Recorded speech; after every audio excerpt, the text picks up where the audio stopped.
Hello, friends. Welcome to another episode of Strange Planet. Don't forget to give us a 5-star review and leave a comment. It helps reach a wider audience. Today on Strange Planet, we're going to journey into the intersection of music, technology, and genius with a man who's made it his mission to reveal the hidden science behind our most cherished cultural icons. Professor Mark Brake is a science communicator, author, and educator who's captivated audiences on 5 continents, including at NASA, the BBC, and Seattle's Science Fiction Museum. With his unique talent for unpacking the science behind science fiction and pop culture phenomena. You may know him as the author of The Science of Star Wars, The Science of Harry Potter, and The Science of the Big Bang Theory, among others. But today, Mark turns his analytical lens on a different kind of mythology, the music and legacy of the Beatles. In his latest book, The Science of the Beatles, co-authored with physicist and musician Dr. Jeff Brake, Mark dives deep into how 4 young men from Liverpool not only conquered the world, but revolutionized the science and art of music itself, from pioneering studio techniques to absorbing and synthesizing diverse global sounds.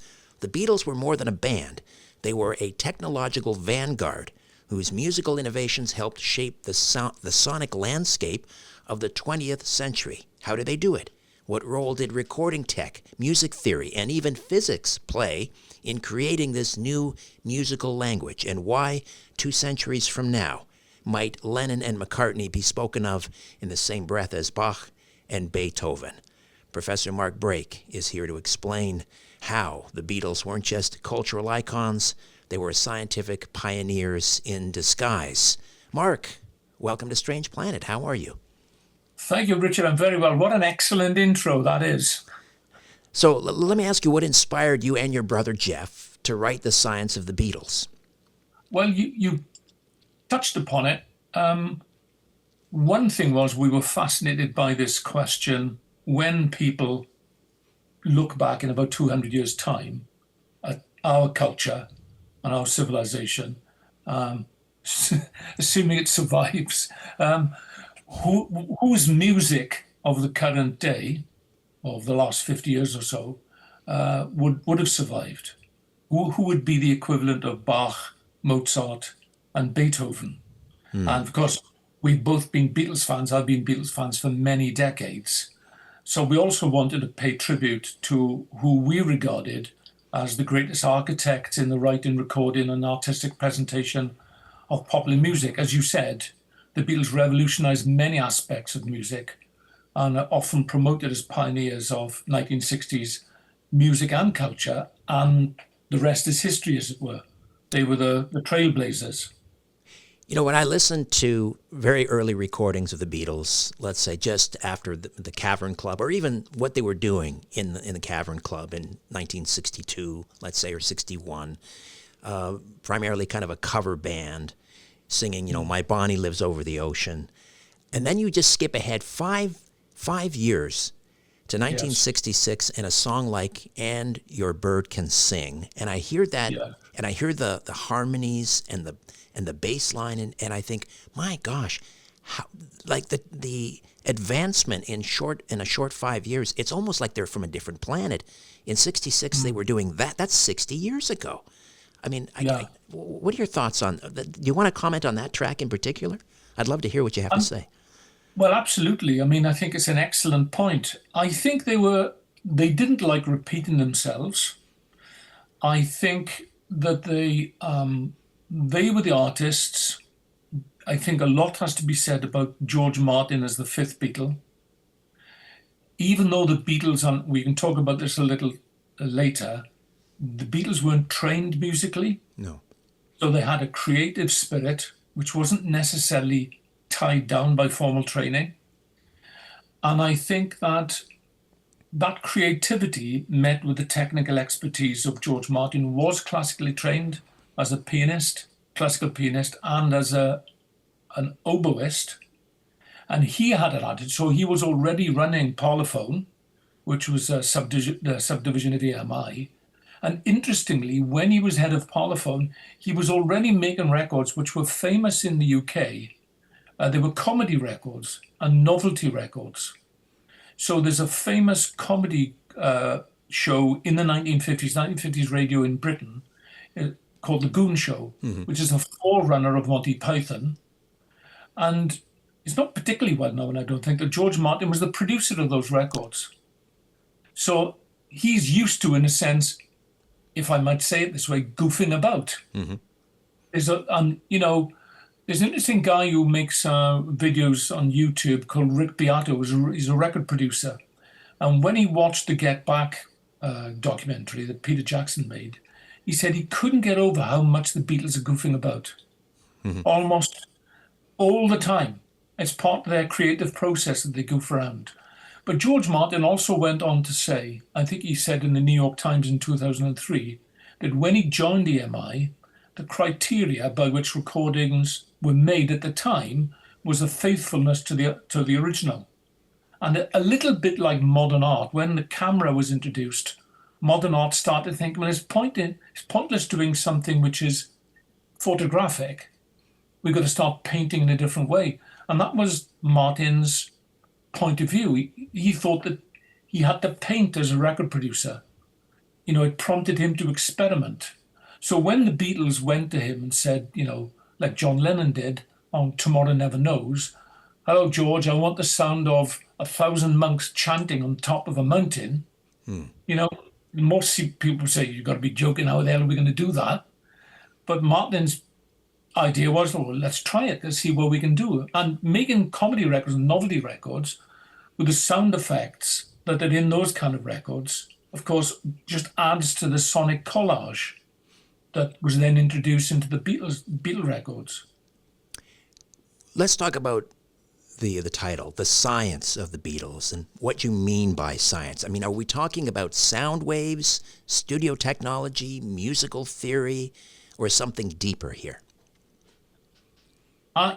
Even if I say so myself as a trained scientist, if I was to talk about those things, it would be too dull. So science isn't just like middle-aged men in lab coats with overlarge foreheads, test tubes, and telescopes. Science is there's a science to art. So there's a tradecraft to what the Beatles did in terms of using the technology available to them, even if it was only just four-track cassette machines, and also using the studio itself as a laboratory in which they could experiment. See, I mean, a very simple definition of science would be science is a recipe for doing things. I don't think I'm making it too simple here. Basically, science evolves out the processes of doing things better and trying to refine them. In many inventions came about that way. And so what George Martin is doing with the Beatles is this tradecraft of developing a recipe for making recorded music and enhancing the experience as best they can. If you take an example like Yellow Submarine, with the fabulous sonic collage that is on that record, with all the goofing about in the background, and the rattling of chains, the swirling of water, the announcements that John Lennon makes over the PA system, all that kind of stuff, just adds to the entire experience of listening to the song. So there's a science to that, isn't there? Right. In a soft kind of way. Right. So what we actually do in the book, rather than write dry and dusty essays about physics and sound waves, is we go through the albums, album by album, and song by song, and look at the way in which they innovated, created, and refined. As you said, you're absolutely on the nail. 1968 to 1970 is only 8 years, 7 or 8 years they made these albums, and the evolution in that time is quite amazing. From Love Me Do to something like A Day in the Life, which is fabulously sophisticated and avant-garde, really, in a sense. Yeah, it's almost shocking, actually. Yes, it's shocking. So we're talking McCartney, Lennon. Let's talk about your writing partner, your brother Jeff, and his perspective as a physicist and a musician reveals some surprising insights into the Beatles' sound. How Can you share maybe a specific track? You've referred to some, but maybe another track where his technical analysis kind of stood out? I think it would be something like, well, Yellow Submarine and the use of all those different sound collages on Yellow Submarine. And another one I think would be Eleanor Rigby. When you think about, there's a number of things about Eleanor Rigby which make it very different. They'd stopped touring in 1966, and I think that's important because they had this grueling touring schedule, not just in the UK, but also in Germany and Hamburg. And this is even before Beatlemania goes global. They had such a grueling touring schedule that their first album, Please Please Me, was just recorded in a day.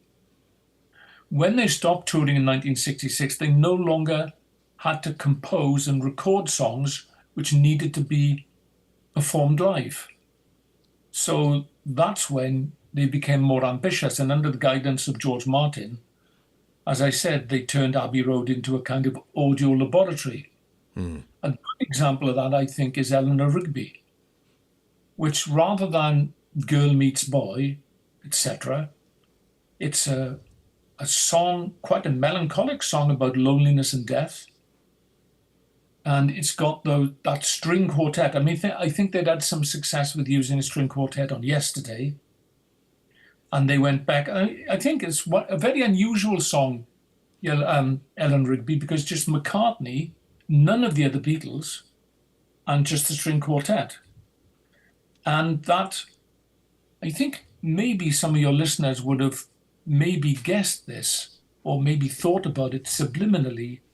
The stabbing sound, the stabbing dramatic sound of the strings towards the end of Eleanor Rigby, they borrowed from Psycho. Ah, yes. The shower scene in Psycho. But it's a very different song when you think about, wearing a face that she keeps in a jar by the door, Father Mackenzie preaching a sermon no one will hear. And towards the end of the song, Eleanor Rigby, nobody goes to the funeral. I mean, it's a bit of a downer in a sense, isn't it? Yeah, yeah. So, in terms of the lyrical content and the structure and the way it's recorded, fabulous innovation. Yeah, you mentioned Psycho, Bernard Herrmann, and his film scores. So you've got this narrative-driven folk style merging with got a cinematic tradition, but also there's kind of a baroque sound there too as well. Yeah, true. Yeah, absolutely is, yeah. It's a fabulous song. What musical theory frameworks did the Beatles challenge or reinvent across their 13 studio albums, maybe unknowingly, as they evolved from Please Please Me to Let It Be? Well, this is an interesting thing, I think is an interesting thing in answer to your question, is they're untrained in music, and we touched upon this a little earlier. And I think there's a very interesting TED talk on YouTube by a guy called Ken Robinson, who's a British educationalist. And Ken Robinson talks about how important creativity is in schooling, and it's mostly ignored in schooling. And he says this quote that Picasso says, all children are born artists. The challenge is to remain an artist despite your schooling. And I think that very much applies to the Beatles because they weren't formally trained in music, so they weren't educated out of creative capacity. So they weren't educated out of it, and so they had this very creative attitude which was more inventive. So I think, in fact, there's an absence of theory in a sense. I think what you could say that they were was masters of flow.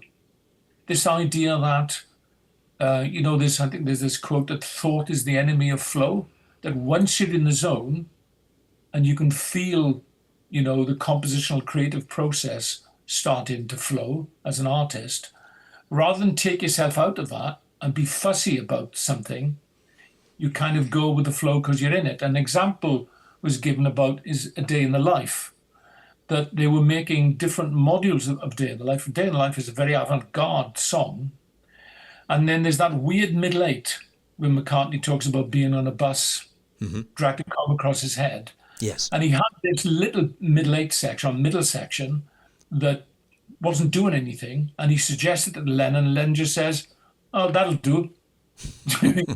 Because they're in the flow, there's this kind of get things done attitude. There's a quote by the Apple chap whose name I can't remember now. You know, the guy about artists ship, I think the phrase is. Sorry, what's the name of the famous Apple guy? They made a movie about him. Oh, Mr. Apple. Not Tim Cook. Yeah, that fella back there. I can't believe I think I've probably infected you with my lack of memory. Steve Jobs. That's the fella. Thank you very much. Yeah, Steve Jobs, artist ship. So this idea of flow when you're in the zone, and there's that get things done attitude, which sometimes is rule breaking, of cutting corners to get something done for the sake of flow. So I think it's actually, in a sense, against theory.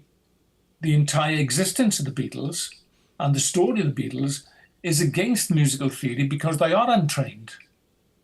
I sound like I'm arguing against my own book here, but do you know what I mean? Right. I see what you're saying. Yeah. Let's talk about the eclectic influences.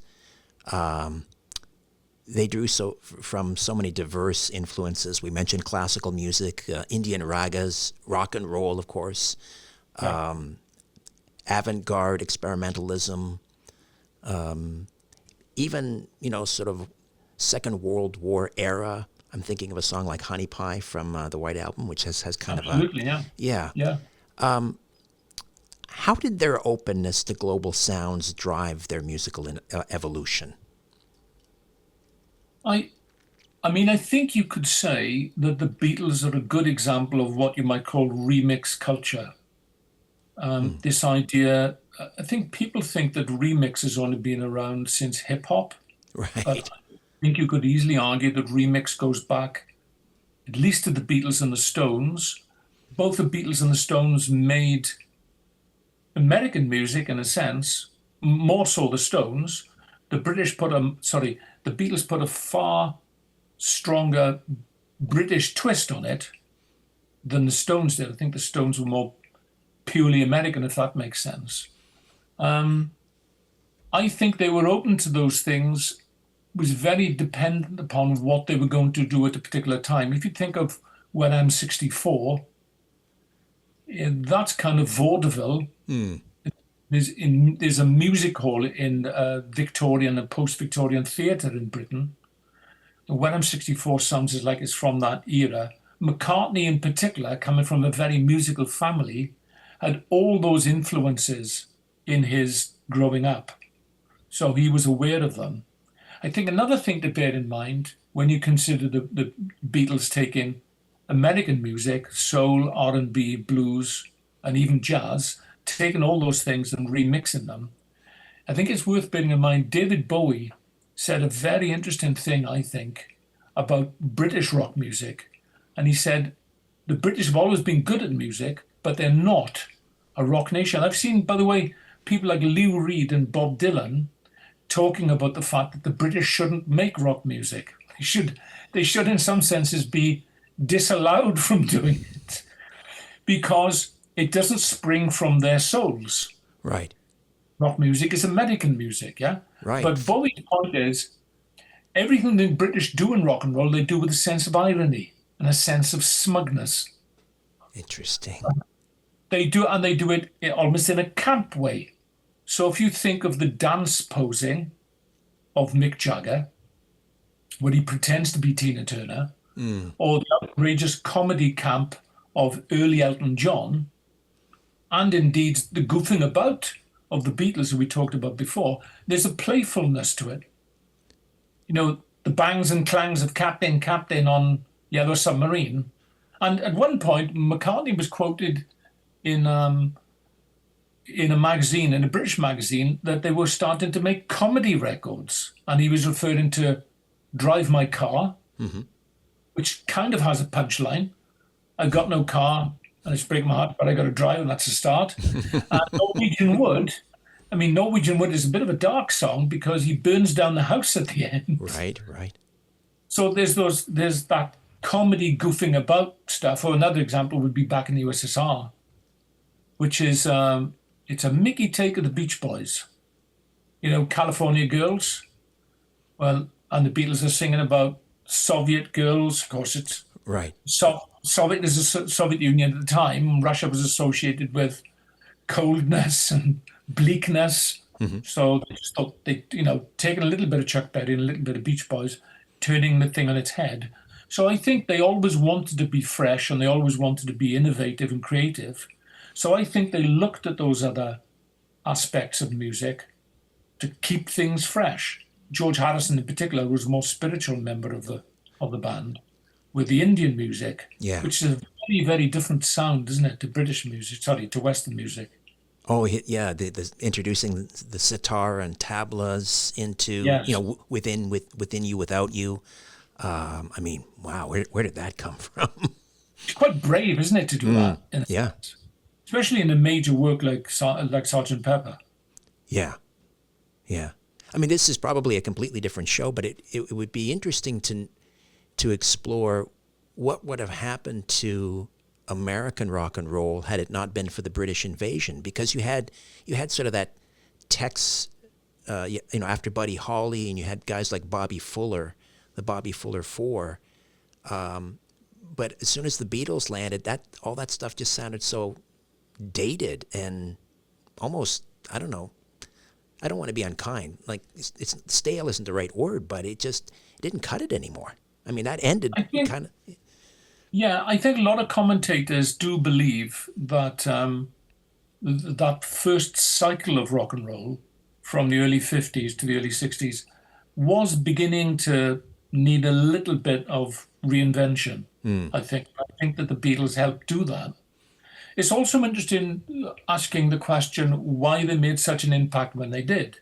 Because I've read many commentators, that program, somebody made a documentary, I think it might have been associated with Scorsese, called Beatles in '64. Yes. Yeah. Quite recent. I think it might have been on Apple TV. I can't quite remember what platform it was on. When they were making the point that the Beatles came quickly after the assassination of Kennedy, when everybody was feeling like glum, to say the least. Yeah. Lacking in optimism. And here's these four lads with like a four-headed mop-top monster, very up, laughing all the time. The Irish comedian Tommy Tiernan says that the Irish have none of the hallmarks of empire, but they're very good at laughing, joking around, singing and dancing. That it's almost in Irish blood. And the Beatles being from Liverpool, I think it's right. I think I'm right in saying 3/4 of the population of Liverpool have Irish roots. Right. Including that when the Beatles went to Ireland on tour in the early 60s, they announced at the press conference, we're all Irish. So there's that kind of enthusiastic habit or nature of the Beatles. I saw Billy Joel talking in an interview about how working class they appeared as well. The working class nature of the Beatles being very obvious. For sure, for sure. And not necessarily being forelock tagging, or, you know what I mean? Yes, yeah. Being confident in that fact. The banter as well with reporters. Yes. I mean, it was almost like the Marx Brothers, had they been, musicians. Well, they were, I guess. Some of them were. But the humor, the wit was just incredible. I want to. Yes, that's a good point. Yeah. Like one of the interviewers, I can't remember what movie it was, either Hard Day's Night or Help. I think probably Hard Day's Night. Well, somebody said to one of the Beatles, "How do you find America?" And he said, "Turn left at Greenland." It's one of my favorite lines. Yeah. Yes. And what do you call that haircut? What do you call that haircut, Arthur? That kind of thing. I could hear Groucho Marx saying those things. Yeah, absolutely. Yeah. I want to talk about the recording technology and how they pushed that forward with techniques like multi-tracking and tape loops and distortion. Which innovation, like ADT or vari-speed or tape splicing, do you think was most transformative to their compositional approach? I think that they, rather than that way around, I think they looked for those techniques once they came up with an idea of what they wanted to do. So I think it's software driven, if you get me, rather than hardware driven. So they wanted to do a particular thing. I mean, I think, they have many firsts, don't they, the Beatles? I mean, the first intentional use of feedback on a song and a guitar feedback loop is on I Feel Fine Yep. from 1964. I think that probably was just an accident. But when you got something like Tomorrow Never Knows with the tape loops, and one of the first examples of tape loops and sampling, I mean, that's born out of, as I said earlier, John Lennon's need to make Tomorrow Never Knows sound like monks or something, because it's all borrowed from the Tibetan Book of the Dead. So he wanted it to sound pretty cosmic. There's backward masking in Rain with reverse vocals and instruments. And of course, the innovation, the technological innovation on Strawberry Fields just came out of the fact, with the modular recording, just came out of the fact that apparently John Lennon said to George Martin rather awkwardly, "Oh, I like verse number 1 from take 10 and verse number 3 from take 15, but they had different instruments and they were at the different rate. So they just engineered them, and you can't see the join." So I think, as I said, I think it's software driven rather than hardware driven. Yeah. They find a technique because they want to represent something musically and creatively. You mentioned Strawberry Fields. I'm thinking of the use of that dreamlike mellotron and It's fabulous. backward cymbals. Sort of blending psychedelic rock again with kind of a baroque pop. Yes. Yeah. By the way, I only thought about this. I probably reminded myself, I probably had the thought sometime in the distant past. Sergeant Pepper is well known for being a famous album. Penny Lane and Strawberry Fields, that double A-side single, was recorded during the Sergeant Pepper sessions. If it wasn't for the fact that they had a policy of not putting their famous singles on the albums because they were just rinsing the public, and so they, very conscientious about this, imagine Sergeant Pepper with those 2 tracks on there as well. Wow. It's amazing. And both of them are evocative of childhood memory, aren't they? That's the idea. They decided when they got the Sergeant Pepper, they wanted to write songs about their past, about their roots. Right. So obviously there is a Strawberry Fields in Liverpool and there is a Penny Lane in Liverpool. So they were backward looking. I think there's something very evocative about those sounds on Strawberry Fields, which kind of does take you back. As he says in the song, "Let me take you back." Mm-hmm. And it's got that, it's almost got, in a movie when a scene dissolves from one scene to another and they have Yes. that kind of music which sounds like a dissolution. Yes. Yeah. Strawberry Fields has kind of got that music, isn't it? That, I don't know what instrument it is. And he says, "Let me take you out," and he's got that almost like a harp sound. Is that the mellotron? It may well be. Yeah. But again, I think that's the software, the idea, the musical idea, the creative idea driving whatever technology they're going to use to invent it. What role did, in putting this book together, studio logs and tape analysis play in your research? My brother and I looked at as much we could at the influences, the musicians, but most of all, how the lyrics were intended to convey feeling and the composition of the song. We tried as much as we possibly could to detail the musicians and the instruments on each of the songs. So when you work through the book and you work through the 13 albums, there's detail of what musicians are on each song or what instruments played. But the important thing for us is what they were trying to get over in terms of a feel and in terms of a creation in recorded music, if that makes sense. Yeah, yeah. Talk to me a little bit about the raw, distorted energy of Helter Skelter as the Beatles are kind of shifting towards, I don't know, proto-punk, heavy metal. Yeah, it's very heavy metal. I think in a lot of their creations, especially from 1966 on, there was a very friendly competition among a lot of the bands. A competition between the Beatles and the Beach Boys, or the Beatles and the Byrds, or the Beatles and the Rolling Stones, whatever it was. And I think they very much reacted to other songs that they would have heard. And I think that Helter Skelter is a deliberate example to make the heaviest song possible in reaction to something like the Stones or the Who or whatever it was they were reacting to. And it's certainly got a, and the other thing, I guess, again with content dictating form, is that feeling of taking a ride on the Helter Skelter. It's a musical attempt, isn't it, to convey the sense of ride about the song and to produce that in a way that they did.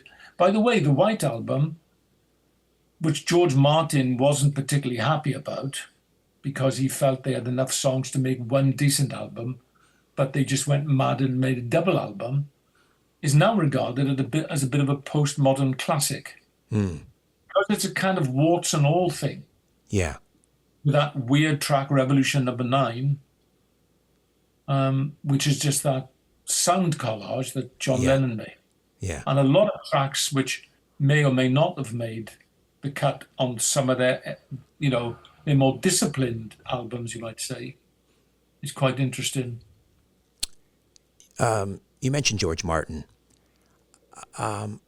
Is there any evidence, I don't know whether, there were session notes that you had available to you that indicated, as you say, George Martin wasn't happy with the White Album, or any evidence that there were any conflicts with the Beatles, maybe not happy with George Martin's techniques or overproduction? It seems to me they re-release, was it Let It Be, kind of a more stripped down version because they thought that George Martin's techniques in the studio were a little overwrought or something? Well, I think that, you're absolutely right, but I think it was Phil Spector that did those, not George Martin. So that Let It Be Naked thing. Yes, that's it, Let It Be Naked. Yeah, was a thing, McCartney's latter-day reaction to the overproduction of Phil Spector rather than George Martin. I think after the death of Brian Epstein in 1967, I think that they bickered a little bit more with one another rather than with the George Martin. Another interesting thing, by the way, in talking about George Martin's notes, I saw him in an interview from maybe in the early 90s when he was talking to his grandchildren. It's quite a charming piece of film. He's talking to his grandchildren about why he gave the Beatles a contract, because, of course, they'd been famously turned down by Decca, who said that infamously said that the day of guitar bands was over. One of the greatest mistakes in the history of entertainment. But George Martin was talking to his grandchildren and said they were okay. They might have been nervous. They were okay as performing musicians, even though, of course, they'd done a huge amount of about 1,200 hours of performances in the UK and in Hamburg. He said, what really struck me was their charisma. Basically saying that he gave them the contract because of their charisma rather than the music. Interesting. And that, yeah, absolutely. There was something magnetic about them. Something, like a zeal, or I don't know, whatever the word might be, Right. Yeah. Well, yeah, he saw something in them, obviously, that Decca did not see. Yeah. Did your analysis uncover tensions between innovation and ego, like disputes over Yoko's influence or control of the recording process? I think up until 1967 and probably all the way through, the clash of ego between Lennon and McCartney was a positive thing. I think once they'd found partners, then that was the time where they basically grew up, in a sense. They're no longer single men. They have other responsibilities. But I think that, and of course, Lennon and McCartney are very different, and therefore they're very complementary. I've seen people talk about the difference in Lennon and McCartney, that McCartney's melodies are very vertical. You think of Penny Lane, the melody is very up and down. Right. And Lennon's melodies are very horizontal. You think of the melody of I'm the Walrus, which apparently is based on the sound of a police siren come to bust Lennon. Wow. Which is very flat. And also the attitudes to life. Lennon lost his mother quite early. I mean, McCartney did later, but he was surrounded by a larger family, an extended family, whereas John Lennon's father did also. So there was a difference in optimistic attitude to life. One's kind of optimistic, McCartney, and the other one's a little bit more cynical and hard-bitten. Yeah, it's getting better all the time. It couldn't get much worse. Exactly. That's exactly the example McCartney uses. And he said he loved that. He loved the fact that they played off one another like that. So looking 200 years ahead, why do you believe the Beatles studio tapes, track separations, multi-track innovations are going to stand as cultural artifacts alongside Bach's manuscripts or Beethoven's scores? It's a good question. I think they developed, whether through marketing or branding or simply because of the very nature of the creative nature of their records, they developed an intergenerational appeal. They were liked by grandparents, parents, and even grandparents who shared their music. I think the streaming platforms that have been introduced in the last generation has introduced the Beatles again to new audiences. And as you said before, this idea of borrowing music from different sources to keep everything fresh and innovative, it seems to have transcended time, geography, demographics, and personal taste. It seems to have, and all the other, I mean, Beyonce recently did a Beatles cover on one of her albums. On Cowboy Carter, she covered Blackbird and even used the original acoustic recording from the original Blackbird, which says something about the standard of that recording, that you could use it in 2024, 2025, or whatever it was. It's also the quality of production, isn't it? Taking the hat off again there to George Martin. The beautifully produced record albums. Right. Speaking of Blackbird, wasn't that McCartney playing around with some Bach chords? Yeah, it was. Absolutely, yes. There was some Bach phrase that he liked and he decided to nick it, change it slightly and put it on the beginning of Blackbird. Yeah, absolutely. I've seen Paul Simon talk about borrowing Bach as well. Ah, interesting. Yeah, another masterful tunesmith, Paul Simon. Absolutely. The Science of the Beatles. Professor Mark Brake and brother Dr. Jeff Brake, congratulations on the book to both of you. Mark, how do we get a copy? It's on Amazon and all usual places. Richard, thank you very much. Thank you, Mark. All the best. A new Richard Syrett's Strange Planet drops every Monday, Wednesday, and Friday.